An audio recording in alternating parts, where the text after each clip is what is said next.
Mordor so cool and so beloved was its Nemesis system. And what that means is that every orc you interact with changes and has a chance to become something different. And so as you play through, the orcs you interact with, how they interact with each other, makes your playthrough different than everyone else's. We've expanded that here with Shadow of War. So now, not only do the orcs change, but so does the environment. So let's jump into the beating heart, not the bleeding heart. They're very similar. Sometimes they do the same thing. This is the army screen. And at the top, we see our goal today, and that's to take down Arbeca. Oh, geez, look at that dude. He's been around a while. Orcs don't usually get gray beards like that, unless they're total badasses. So Arbeca, the flesh picker, he has basically built up this fort and has grabbed a number of captains to be his war chiefs. And in order to get to Arbeca, we're going to have to go through all of these war chiefs in order to take him down. And these guys are all pretty tough. In the last game, they were all actually bosses. And we're going to have to go through 3 of them, and that dude is heavily tattooed and has a bunch of rings in his face. We're going to have to go through 3 of them. Luckily, with the power of the new ring, one of the cool things we're able to do is build our own army. All of the guys with the blue skulls on their heads in the lower part, those are our army. We've spent time in the open world identifying orcs and ologs who have pluses and weaknesses that actually augment our play style. You'll be able to do this too. So by breaking them down and dominating them, they will now join us in battle, which is pretty cool. So at this point, what are you doing?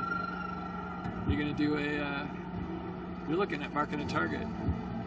We may go off the rails here a bit. You gonna do it? All right. So instead of going straight into the fort assault, because these guys are pretty high level, one of the things that we're able to do here is to pull one of the war chiefs out into a confrontation mission.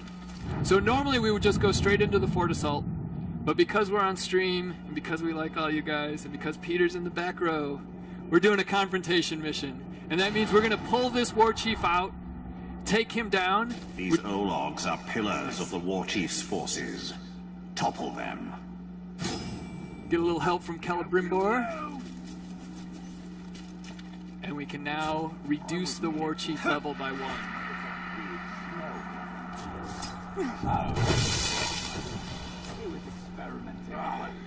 Now the gameplay here in these, we've been showing a lot of the fortress assaults, which are chaotic, crazy, high unit counts.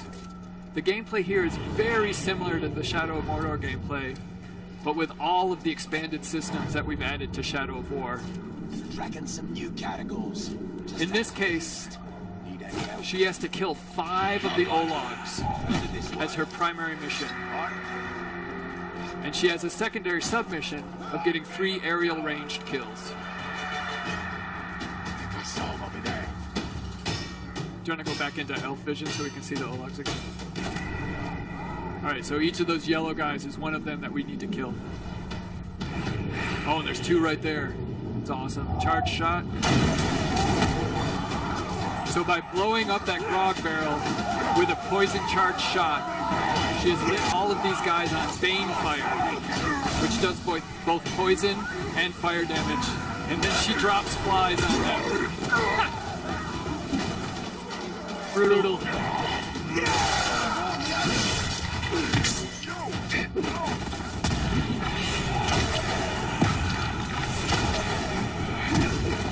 Two down.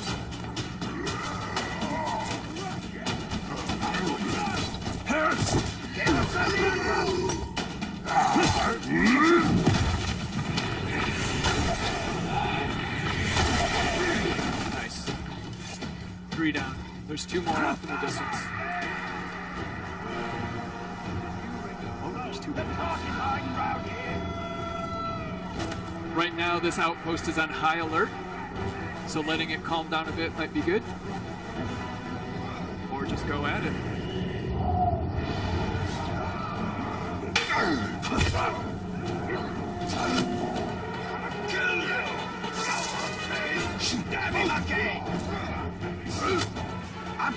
There's another ledge down there. You just throw him down to the ledge. Nice.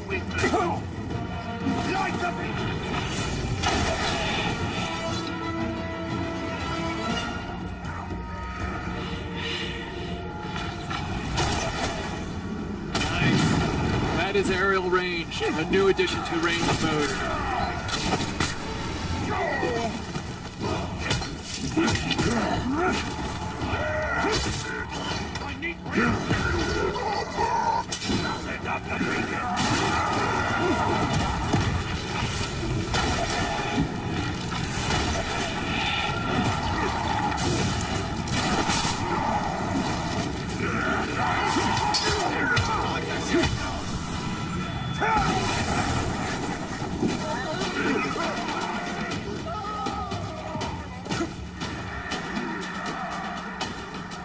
Oh, we killed one of them with a fire. Alright, so that's brought out Rug. It coming! And guess what? So do you!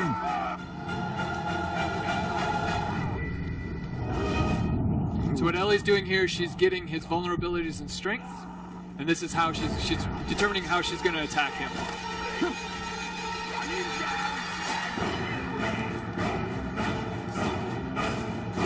But first, let's get some arrows.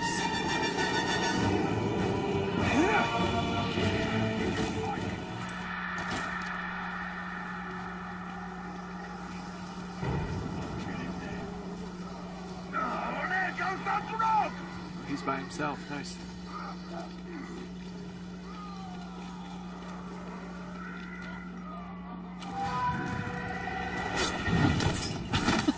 Vigilant against So stealth. I'm here, you're here. Nah, words are stupid. Let's fight. Indeed.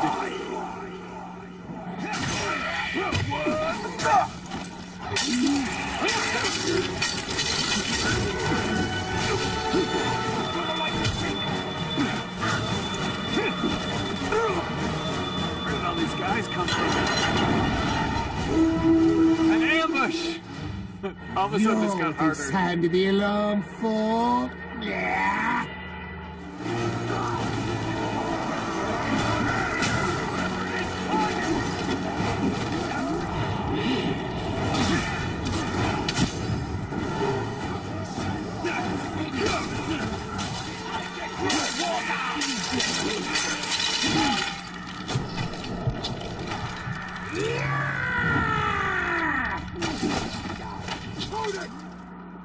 Tactical retreat. Maybe we'll let it calm down a bit again.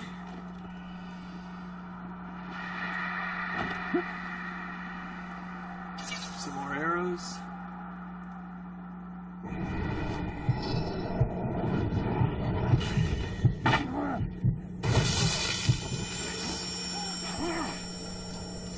So by dominating him, not only is he now on our side, but we've gained some health. The more important aspect at this point in the fight.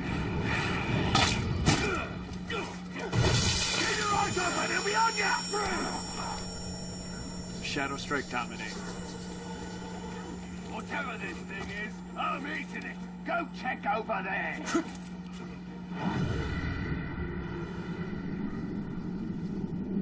If anything's out there, he will regret making me hunt for it.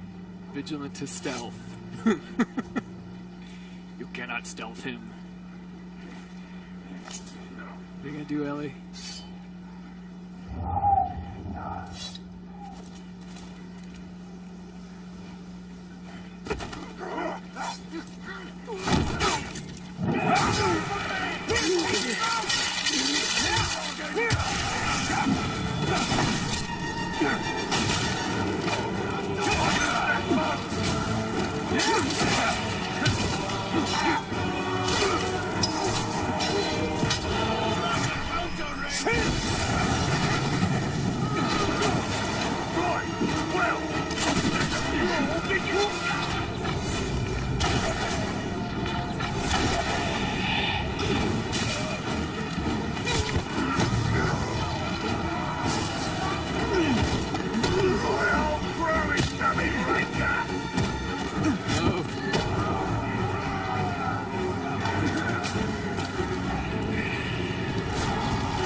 So this has disabled one of the augments for the fort.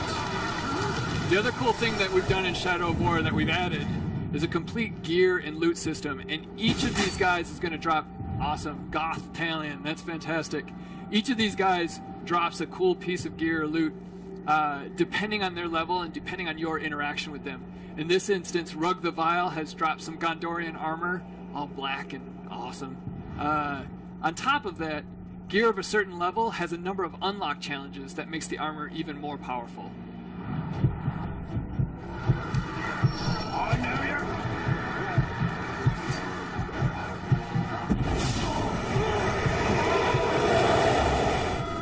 So we have 10 minutes. A little fast travel. There you go. So we've marked it on the target.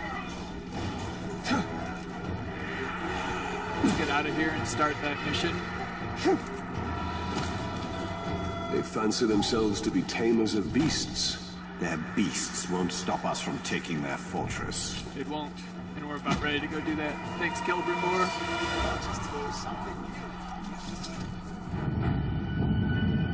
So this is the Fortress Assault screen.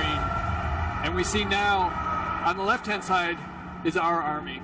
And these are the war chiefs that we're able to bring into fight with us. And there's actually an open slot, which we'll get to in a second. On the right-hand side is Becca's army.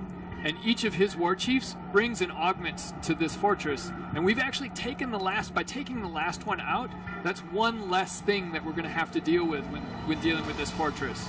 So as you approach fortresses, by taking the individual war chiefs out, it'll make the fortresses less hard to deal with, and you don't have to be as awesome as Ellie to try to get through it in 25 minutes. Each of these guys, though, does bring something cool. We've got Savage Hosts brought by one of the war chiefs. These are the dual axe-wielding lunatics. They have poison spouts that are going to be dropping poison on our guys as we try to break through their walls. And finally, the stone walls, which are brought by Becca. And those things are going to be hard. We can't blow them up, we can't light them, or we can blow them up, but they don't light on fire and they're harder to blow up. Each of our war chiefs can also bring something in. So in this case, we're bringing in a horde of poisonous spiders. They're about this big, they're super creepy, they poison everything. Our siege beasts are going to be dropping fire bombs on everyone, and we're going to add a new assault leader. So from here, we can go to the old Nemesis screen and pick one of our war chiefs to be an assault leader. And each of them, you want to zoom in? Oh, that's okay. Each of them have pluses and minuses, strengths and weaknesses. This guy's going to bring he's going to augment our army with defenders. All right, these are the shield guys from the original game. And lastly, mounted cavalry. So Caragors to try to climb up and over those walls. So we've taken out one of the war chiefs already. Let's start the siege.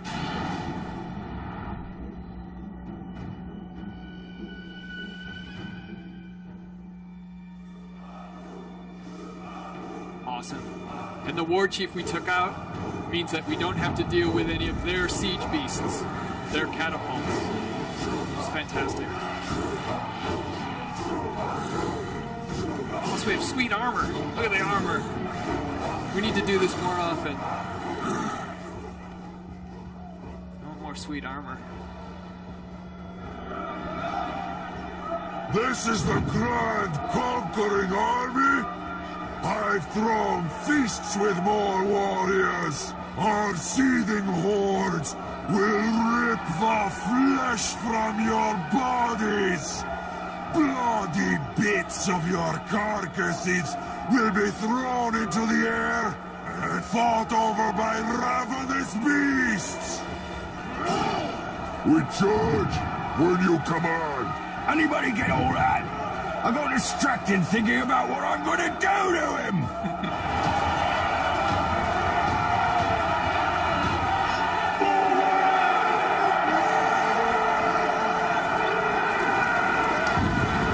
Alright. So Ellie just summoned a Caragor, which will help her get up and over these walls a lot quicker. We already saw the poison pouring out of them. So that's going to be an issue.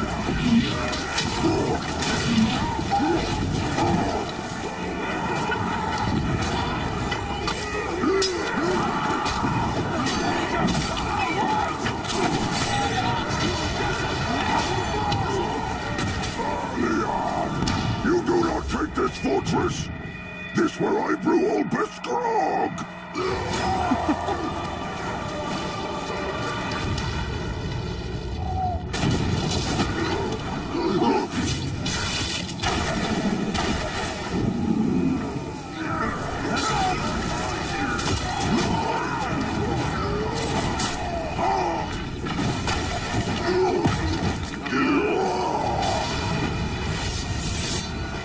So one of our war chiefs just died while destroying a wall.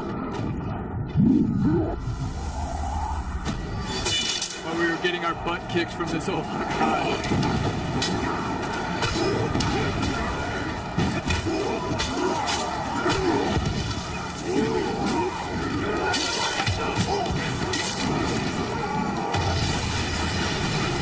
Whoa, what is that? Oh, one of them has a flamethrower. Oh, and he's... Those were our spiders he was terrified of.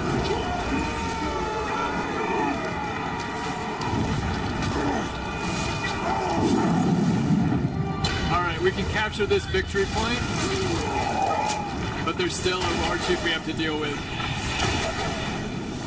There. So by breaking him down, it meant that the icon over his head turned green. What that means is we can now dominate him. And in the open world, this is how you build your army. By identifying these captains, figuring out who you want, dominating them, and then bringing them over to your side. We're early enough in this fight, so I think recruiting him, probably good. And he'll fight for us the rest of the way. In some drunken stupor, apparently. With boils and other gross things. Alright, so we've taken the first victory point. Our troops are heading to the next one. We're a little more agile than they are. Actually, a lot more. Hold this ground! And they're already capturing this point, which is great. Get into the square!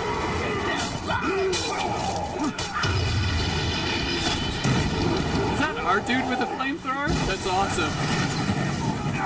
Who is he?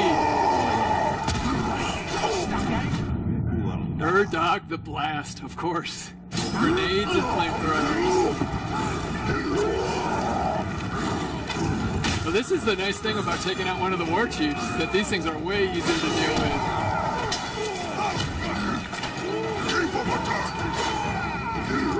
Nice. And now we've captured point 2. Ooh, a gem. You're gonna slot a gem? We haven't done that yet. That's cool.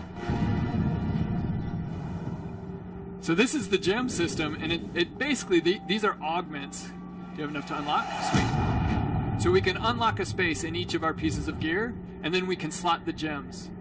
In this case, what did we pick up? We picked up a wealth gem. And this is going to increase the chance that the enemies we kill will actually give us more XP. And each of our pieces of gear has a gem slot. And there's multiple types of gems, and then different types of upgrade paths for the gems. There you go, Twitch. Something new. Elven Wrath. Nice.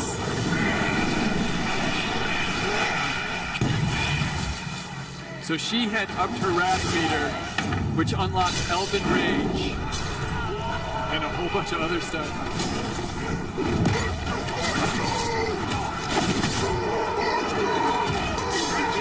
We have 3 minutes. We may not make it through the Overlord fight.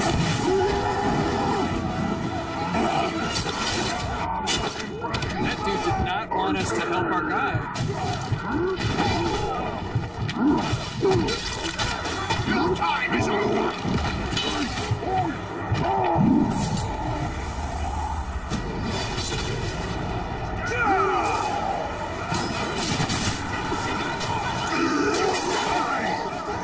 Thinking about a retreat, Ranger? We barely started to fight! So that guy has poison. Getting hit by him will infect us.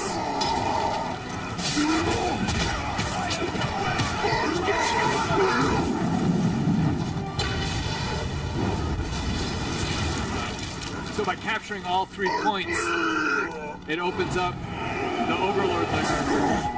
We got a couple guys we want to revive. Oh, we couldn't get to him though. So when they bleed out, they'll remember that. He's not dead, but he has a much higher chance of basically betraying us later on in the game. Whereas the guys that we help will remember that, and they have a higher chance of coming to our aid when we need them. So here's the Overlord lair. The Overlord has worked his way up through the ranks of all of the orc culture. And in doing so, his strengths and weaknesses and his traits, do we still have one more we need to deal with? Got it. There you go. Each of his strengths and weaknesses has changed as he has worked his way up through those ranks. So every time you enter an Overlord lair, depending on how you have played the game, these guys are going to be different, and they're going to fight different, and these guys are going to play out differently. You want to know the truth about this fort, Ranger?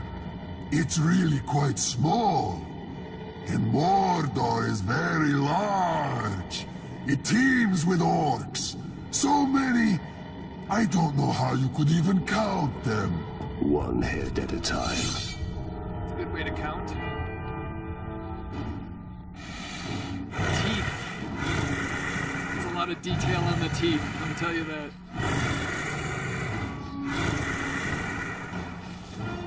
So this guy has a cursed weapon. And he's a war caller. So that cursed weapon, when it hits us, is going to reduce our ability to use our elven, all of our elven abilities.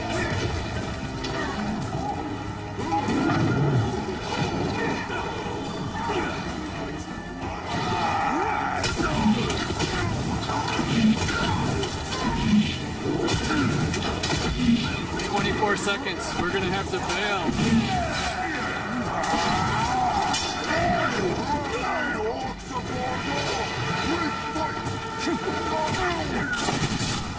Alright guys, that's gonna be it.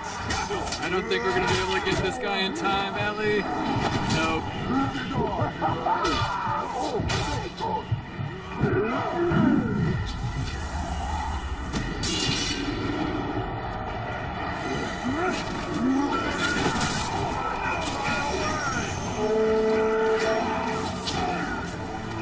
We've gone over a bit in time, so I think we're gonna have to end this here. Even though this fight is pretty epic, we gotta get the next group in.